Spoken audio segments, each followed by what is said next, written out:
نبی پاک صلی اللہ علیہ وآلہ وسلم نے بنی اسرائیل کے 2 لوگوں کا واقعہ سنایا ہے۔ بنی اسرائیل کے 2 آدمی تھے، ان میں سے ایک آدمی وہ تھا جس نے دوسرے سے 1000 دینار مانگے۔ دوسرا شخص دینے کے لیے راضی تو ہو گیا، لیکن اس نے پہلے شخص سے کہا کہ اس پر کوئی گواہ لاؤ کہ جو اس بات کی گواہی دے دے کہ تم نے مجھ سے یہ پیسے لیے ہیں۔ اس پر مانگنے والے شخص نے کہا کہ اللہ سے بہتر کون گواہ ہو سکتا ہے؟ پھر دوبارہ دینے والے شخص نے کہا کہ کوئی ضامن لے آؤ۔ ضامن سے مراد ایسا شخص ہوتا ہے کہ اگر کوئی انسان مکر جائے تو اس کی رقم وہ دوسرا ادا کرتا ہے جس نے اس کی ضمانت دی ہوتی ہے۔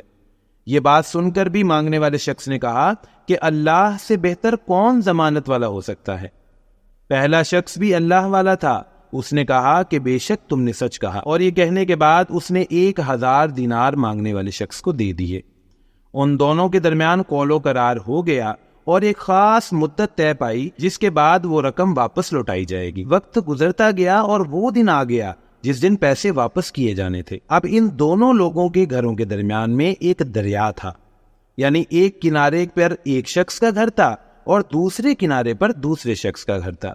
اب جس شخص نے پیسے لوٹانے تھے وہ پیسے لے کر دریا کے کنارے آ کر بیٹھ گیا کہ کوئی کشتی یا کوئی جہاز آئے جس پر بیٹھ کر میں جاؤں اور اس شخص کو اس کے پیسے لوٹاؤں۔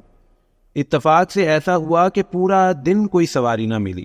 وہ پورا دن بیٹھا وہاں پر انتظار کرتا رہا، لیکن کوئی ایسا وسیلہ نہ بنا کہ جس کے ذریعے وہ پیسے لوٹا دیتا۔ تو اس نے دیکھا کہ وہاں پر ایک لکڑی موجود تھی۔ اس نے اس لکڑی کو اٹھایا اور اس کو اندر سے کھوکھلا کیا، یعنی اس کے اندر سوراخ کیا۔ پھر سوراخ کر کے سارے دینار اس نے اس لکڑی میں بھر دیے اور ساتھ ایک رکا، ایک صفحہ بھی رکھ دیا جس پر پیغام لکھا ہوا تھا، اور پھر اس لکڑی کو اچھے طریقے سے بند کر دیا اور اللہ پاک سے یہ دعا کی کہ اللہ تو بہتر جانتا ہے کہ میں نے فلاں شخص کا قرض واپس دینا ہے۔ جب اس شخص نے مجھ سے گواہ مانگا تو میں نے گواہ تجھے بنایا تھا، جس پر وہ شخص خوش ہو گیا تھا۔ پھر جب اس نے کوئی ضامن مانگا، ضمانتی مانگا، تو میں نے ضامن تجھے بنایا تھا، جس پر وہ دوبارہ خوش ہو گیا تھا۔ اب یہ پیسے واپس کرنے کا وقت آ گیا ہے، مقررہ وقت آ چکا ہے، لیکن مجھے کوئی کشتی نہیں مل رہی جس کے ذریعے جا کر میں اس شخص کے پیسے واپس کر دوں۔ بس تو ان پیسوں کو اس تک بخیریت پہنچا دے۔ یہ کہہ کر اس شخص نے وہ لکڑی دریا میں ڈال دی اور وہ گھر واپس آ گیا، لیکن پھر بھی وہ اسی تلاش میں رہا کہ مجھے کوئی کشتی مل جائے تو میں اس تک دوبارہ جاؤں۔ ادھر تو ایک طرف یہ حال تھا، دوسری طرف جس شخص نے پیسے واپس لینے تھے اب وہ بھی صبح سے دریا کے کنارے پر آ گیا تھا۔ اسے معلوم تھا کہ آج وہ شخص ضرور آئے گا، یا ہو سکتا ہے کہ وہ کسی مسافر کے ہاتھ میرے پیسے بھیج دے تو میں جا کر اس سے وہ پیسے لے لوں گا۔ اب وہ پورا دن انتظار کرتا رہا لیکن کوئی نہ آیا۔ اس میں جب رات کو واپس جانے کا وقت ہوا تو اس نے کہا کہ میں نے خالی ہاتھ تو گھر جانا ہی ہے، یہاں پر یہ لکڑی موجود ہے، میں اسے لیتا جاتا ہوں، اب اسے گھر جا کر کاٹ کر سکھا لوں گا اور پھر یہ میرے کام آئے گی۔ اب اس وقت کون سا کوئی گیس کا سسٹم ہوتا تھا، لکڑیاں جلا کر ہی لوگ اپنا کام کیا کرتے تھے۔ اس نے وہ لکڑی اٹھائی اور وہ گھر چلا گیا۔ جب اس نے گھر جا کر اس لکڑی کو کاٹنا شروع کیا تو کھنا کھن کرتے ہوئے دینار زمین پر گرنا شروع ہو گئے۔ اس نے وہ تمام دینار اکٹھے کیے اور جب گنے تو 1000 دینار پورے تھے۔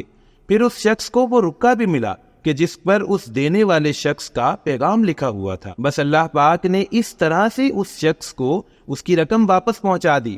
ادھر یہ معاملہ طے پا گیا، لیکن جس شخص نے پیسے مانگے تھے اسے پھر بھی سکون نہ آیا۔ کچھ دن کے بعد وہ دوبارہ 1000 دینار لے کر پھر اس شخص کے پاس گیا۔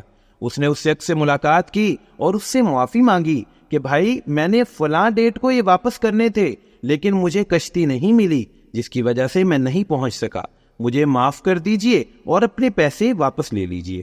اب جس شخص نے پہلے ادھار دیا تھا اس نے پوچھا کہ کیا تم نے یہ پیسے مجھے بھجوائے تھے؟